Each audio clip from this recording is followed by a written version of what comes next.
Well, thank you very much, President Ramaphosa. Thank you for organizing this summit, and thank you for hosting us.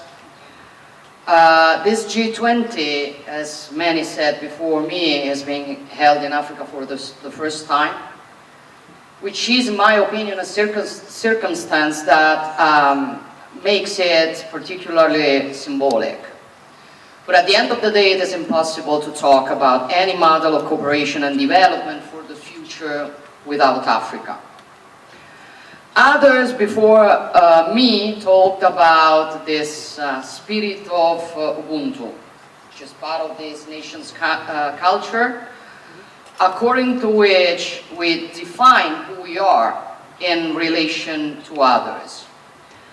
I do agree, obviously, but I would like to add that in this interconnected world we live in, we regress in relation to others. We have seen this very clearly in recent years with the effects of climate change, the pandemic crisis, the unjustified Russian war of aggression against Ukraine, and I want to say that Italy is ready to work with its European and American partners to reach a just peace, as Italy is already contributing in the Middle East to fix a result which is fragile but very important. Anyway, we know this phenomena have had an impact far beyond the borders where they occurred.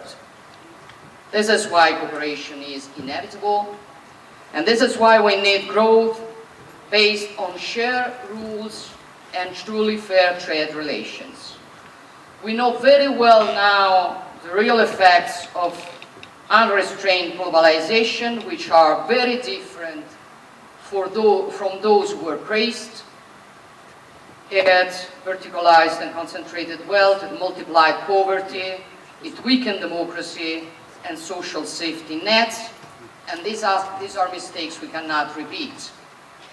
The World Trade Organization needs to be rethought, and it must be clear to everyone that partnerships are real only when they are equal and generate benefits for all parties involved. This is the philosophy that has guided Italy through the lens of the Maté Plan for Africa. It is a new way of looking at the African continent, not as a problem, but rather as an opportunity, not lecturing from top to bottom, but with respect.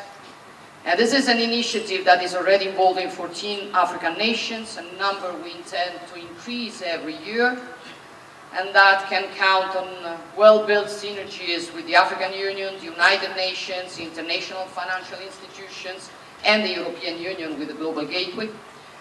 The results it is producing are facts.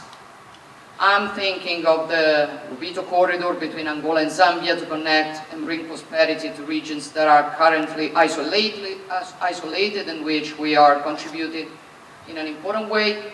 I am thinking of the opening in Rome of the AI Hub for Sustainable Development, which will involve hundreds of African startups in the development of artificial intelligence. I am thinking of the use of wastewater in the ambitious TANIT project in Tunisia for the recovery of unproductive land. I mean, the priorities in which we are investing are shared with African nations and are real. Health, agriculture, water, infrastructure, and moreover training, because nothing can be done without valuing human capital. And as everybody knows, I think that nobody can really think to help the African continent simply accepting that hundreds of thousands of young African people pay traffickers to move towards Europe.